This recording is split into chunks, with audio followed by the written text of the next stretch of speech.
आनंदी प्रेक्षकांनो, मालिकेचा जबरदस्त ट्रॅक आता मालिकेमध्ये येताना आपल्याला दिसत आहे. योगायोगाने का होईना, नियतीने घेतलेल्या खेळामुळे का होईना, आनंदी सुखरूप घरी आलेली आहे. आनंदी जरी सुखरूप घरी आली असली तरी सुद्धा मात्र आता विद्याधर आणि आता शलाका यांची कुकारस्थानं बाहेर येण्याची बाकी आहे.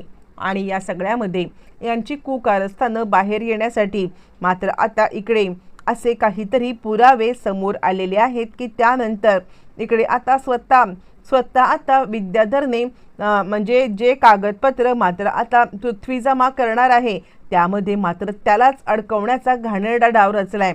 आणि त्यामुळे विद्याधरची एक नाही तर दोन कारस्थानं, सगळ्यात पहिलं आनंदीला किडनॅप करून आनंदीला दुबईला विकण्याचं जे काही कागदपत्र आहेत ते पृथ्वीच्या हातात लागले. आणि त्यानंतर आपल्याला कशा पद्धतीने बिझनेसमध्ये काका आता डुबवणार होता ते कागदपत्र हातात लागलेत. आणि यामुळे चिडलेल्या मात्र आता पृथ्वीने असा काहीतरी महाभयंकर निर्णय आता घेतलेला आहे की त्यानंतर मात्र आता इकडे पृथ्वीला पोलिसांच्या ताब्यात देत असा धडा शिकवलाय. नक्की काय घडलंय, कागदपत्र कसे हातात आलेत, त्यानंतर पृथ्वीने काय निर्णय घेतलाय सविस्तरपणे पाहू. इकडे आपण पाहिलंय की आनंदी त्या पेटीमधून बाहेर आलेली आहे. आनंदी ज्या वेळेला मात्र आता पेटीमधून बाहेर आले आणि त्यावेळेला सगळ्यांनाच सत्याचा महाभयंकर धक्का आता बसलेला आहे. आणि त्याच वेळेला मात्र आता चिडलेला युगंधर इकडे आता विचारत आहे हे सगळं काय चाललंय, पण आनंदीला यातलं काहीही माहिती नाहीये. आणि आनंदी इकडे कशी आली, काय आली, तिला काहीच माहिती नाहीये. आणि या सगळ्यामध्ये मात्र आता इकडे पृथ्वी जास्त चिडलेला आहे.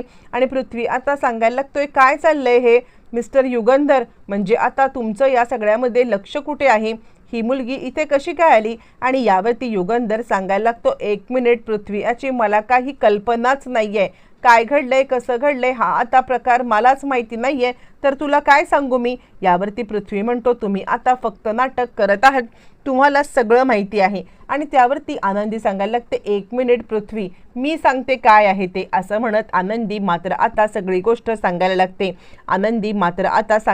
आणि ते पेपर आनंदी मात्र आता पृथ्वीच्या हातात देते. यावरती पृथ्वी आता सांगायला लागतो कसले पेपर आहे ते, माझ्या हातात हे पेपर देऊन आता काय सिद्ध करायचंय तुम्हाला.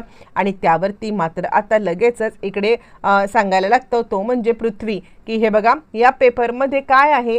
यावरती आनंदी सांगायला लागते हे पेपर मात्र आता ज्या वेळेला त्या गुंडांनी मला आता पकडून आणलं होतं त्यावेळेला ते आता बोलत होते की ज्या ठिकाणी ही आता हे डिलिव्हर करायची आहे त्या ठिकाणी मात्र आता आपण हे पेपर द्यायचे आहेत. यावरती युगंधर म्हणतो कसले पेपर, काय पेपर. त्यावरती पृथ्वी ते पेपर पाहतोय आणि पेपर पाहिल्यावरती पृथ्वीच्या पायाखालची जमीन हादरले. पृथ्वी सांगायला लागतोय आनंदीला किडनॅप करून मात्र आता गल्फ देशामध्ये म्हणजे दुबईला विकण्याचा डाव होता. आता मात्र युगंधरचा काहीच कळायला मार्ग नाहीये. युगंधर म्हणतो हे सगळं काय आहे, आनंदी कोण होती ती माणसं. यावरती आनंदी मात्र आता सांगायला लागते खरं सांगू का, तर मी या सगळ्यामध्ये त्या माणसांना पाहिलं नाही, पण त्या माणसांनी फोन लावला होता आणि फोनवरती ते आता छोटे सरकार असं आता म्हणत होते. आणि त्यावरती मात्र आता इकडे धनश्री आलेली आहे. आणि काय म्हणायचंय तुला आनंदी, म्हणजे आता छोटे सरकार म्हणजे आता तू यांच्यावरती डाव घेतेस, तू प्रत्यक्षरित्या त्यांना आता पाहिलेलं आहेस का. यावरती युगंधर मात्र आता सांगायला लागतो ती म्हटलीच नाहीये ना, ती म्हटलीच नाही की आता तिने विद्याधरला पाहिले, पण तू का हे सगळं करायला लागलेली आहेस. यावरती ती म्हणते काही नाही. आणि त्यावरती मात्र आता इकडे सांगायला लागतात ते म्हणजे विद्याधर. युगंधर सांगायला लागतो मला एक गोष्ट सांगा, ही पेटी इथे कुणी आणली. यावरती आता मात्र गडबडलेली आहे ती म्हणजे स्वतः आता धनश्री. आणि धनश्री सांगायला लागते आम्हाला नाही माहिती ही पेटी कशी काय आणि कुठे काय इकडे आली ती. यावरती मात्र आता आनंदी सांगते ज्या वेळेला ही पेटी घेऊन ती माणसं आली होती त्यावेळेला मात्र आता मी इकडे ऐकलं होतं की या सगळ्यामध्ये त्यांनी आता धनश्रीताईंना बोलले होते की ही पेटी विद्याधर सरांनी दिलेली आहे, तुम्ही का खोटं बोलताय. आणि यावरती धनश्री आता मात्र सांगायला लागते हो म्हणजे ते म्हटले होते मला, पण काय माहिती त्यांनीच दिली आहे की नाही, मुद्दामच खोटं कोणीतरी त्यांना अडकवायला बोलू शकतं ना. असं म्हटल्यावरती मात्र आता इकडे लगेचच युगंधर सांगायला लागतो, 1 मिनिट, हे पेपर पृथ्वी नीट बघ. पेपर नीट बघितल्यावरती मात्र आता तुला इकडे कळेल काय नक्की आहे ते. असं म्हटल्यावरती मात्र आता लगेचच पृथ्वी ते पेपर पहा आणि त्याच वेळेला विद्याधर मात्र आता सांगायला लागतो, 1 मिनिट, कसले पेपर, काय पेपर, मला यातलं काही माहिती नाहीये. हे बघ, हे सगळं मला माहिती नाहीये, हे कुणी केलंय, काय केलंय, शोध जा. काय माहिती तूच आता तुझ्या बायकोला विकायला निघाला असशील तर, आणि आमच्यावरती हे घेतोस का, आम्हाला काय माहिती तू आता काय करत होतास ते. असं म्हणत मात्र आता तो इकडे विद्याधरलाच हे करायला लागतो, युगंधरवरतीच आरोप घ्यायला लागतो. चिडलेला युगंधर मात्र आता चांगलाच भडकलेला आहे आणि तो सांगायला लागतो, पृथ्वी, थोबाडाला येईल म्हणून आता काहीही बोलशील तर या सगळ्यामध्ये तुझं आता ऐकून घेणार नाहीये. असं म्हटल्यावरती तो आता सांगायला लागतो, मग माझ्यावरती का आरोप करतोयस, मी कशाला आनंदीला विकेन आणि माझा काय संबंध. असं म्हटल्यावरती तिकडे आता पृथ्वी आता सांगायला लागतो, 1 मिनिट, काका बाजूला हो. मुळातच या सगळ्यामध्ये मात्र आता मी काकाला त्या दिवशी मगाशी भेटायला गेलो होतो, ज्या वेळेला मी काकाला भेटायला गेलो होतो आणि त्याच वेळेला मात्र आता मी काकासोबत बिझनेसच्या संदर्भात बोलत असताना त्याला एक कॉल आला होता. काका, कुणाचा कॉल होता. आता ती पृथ्वीला डाऊट आलेला आहे, काहीतरी गडबड आहे आणि त्यावरती तो म्हणतो, अरे तुला माहीत नाही आहे का, या सगळ्यामध्ये मात्र आता कॉल आला होता तो फक्त आणि फक्त बिझनेसच्या संदर्भात. यावरती तो म्हणतो, बरोबर आहे ना, बिझनेसच्या संदर्भात मात्र आता इकडे आणि त्याच वेळेला मात्र आता म्हणजे इकडे लगेचच या सगळ्यामध्ये इकडे पृथ्वी सांगायला लागतो, 1 मिनिट, आता हे जे काही डॉक्युमेंट आहेत ना याच्यावरती एक नंबर आहे आणि त्या नंबरला आपण आता कॉल करून बघूया.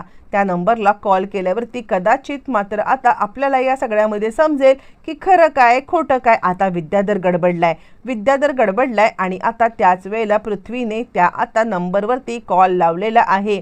ज्या वेळेला मात्र आता पृथ्वीने कॉल लावलाय आणि त्याच वेळेला तो नंबर वाचलेला आहे, तो म्हणजे विद्याधरचा. आणि त्यानंतर मात्र आता इकडे सांगायला लागतोय, युगंधर हे काय आहे. पृथ्वी सांगायला लागतो, काय आहे म्हणजे ज्या माणसाने मात्र आता या सगळ्यामध्ये आधी कॉल केला होता ते आता नंबर आहेत आणि ह्या नंबरमध्ये हा नंबर काकाचा आहे, म्हणजेच काकाने दुसऱ्या नंबरवरून ही सगळी डील केलेली आहे.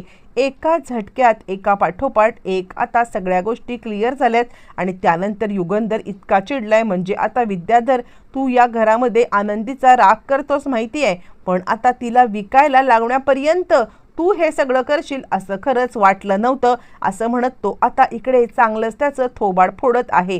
बरं, हे सगळं होत असताना मात्र आता ताबडतोब इकडे दुसरे पेपर खाली पडले. ज्या वेळेला ते पेपर आनंदी हातामध्ये घेते आणि आनंदीने ते पेपर हातात घेतल्यावरती ती आता सांगायला लागते, पृथ्वी, हे आहेत तुझे आता बिझनेसचे डॉक्युमेंट, हे डॉक्युमेंट जरा बघून घे. पृथ्वी ज्या वेळेला ते डॉक्युमेंट बघतो आणि त्यावेळेला त्याला आता समजले की काकाने या सगळ्यामध्ये फक्त आणि आनंदीलाच विकण्याचा प्लॅन नाही केलाय, तर आपल्याला सुद्धा फसवण्याचा प्लॅन केलेला आहे. आणि त्याच्या पायाखालची जमीन हादरले. काका, तुझ्यावरती विश्वास ठेवून मी म्हणजे खूप मोठी चूक केलेली आहे. मला या सगळ्यामध्ये खरंच कळत नाहीये की तुझ्यावरती विश्वास ठेवून मी माझ्या बाबांच्या बाबतीत आता असा पद्धतीचा का हे केला, मलाच कळायला मार्ग नाहीये. तुझ्यामुळे मी आता माझ्या बाबांवरती संशय घेतला. असं म्हणत पृथ्वी आता एकदम चिडलेला आहे. आणि आता चिडलेल्या पृथ्वीने ते कागद आणि आनंदीला मात्र आता म्हणजे विकण्यासाठी जे कागद घेतले होते ते सगळे कागद घेऊन आता तडक तिकडून निघालेला आहे आणि पोलीस स्टेशनला सबमिट. पोलिसांना मात्र आता बोलवलेलं आहे. पोलिसांना बोलवल्यावरती मात्र आता इकडे विद्याधर चांगलाच चिडलाय. पृथ्वी, काय करायला लागलेस तू, काका आहे मी तुझा, असं म्हणत त्यांनी आता या सगळ्यामध्ये त्याच्यावरती आरडाओरडा करायला सुरुवात केली. आणि त्यावरती पृथ्वी आता सांगायला लागतोय, काका, अजिबात नाही, या काकाची मला आता खरंच गरज नाहीये, आत्ताच्या आत्ता इथून निघून जा. काका म्हणायची सुद्धा आता तुला मला लाज वाटते. असं म्हणत त्यांनी आता चिडून त्याला आता घाकलपट्टी घराबाहेर केले. बरं, इतकंच नाही आहे तर आता या सगळ्यामध्ये इकडे आनंदीला विकणारा माणूस मात्र आता या घरात राहू शकत नाही आहे. बाकी आमचं आनंदीच्या सोबत काही वैर असलं तरी आमच्यावरती असे संस्कार नाही आहेत की या सगळ्यामध्ये मात्र आता एका मुलीला विकण्यासाठी आता इकडे आम्ही हे करू. तुझ्यामुळे मात्र आता आमच्या बाबांच्या वरती आम्ही असा काही संशय घेतला आणि त्यामुळे या सगळ्यामध्ये मात्र आता तुला सुटका नाही आहे. तुझ्यामुळे माझ्या बाबांच्या आणि माझ्यामध्ये खूप मोठी आता म्हणजे फूट पडली होती. आत्ताच्या आत्ता इथून चालता हो असं म्हणत मात्र आता इकडे चांगलीच हक्कलपट्टी झालेली आहे. ते म्हणजे स्वतः आता विद्याधरची हक्कलपट्टी झाल्या कारणाने मात्र आता खूपच मोठा मालिकेत रंजक वळण येताना आपल्याला दिसणार आहे.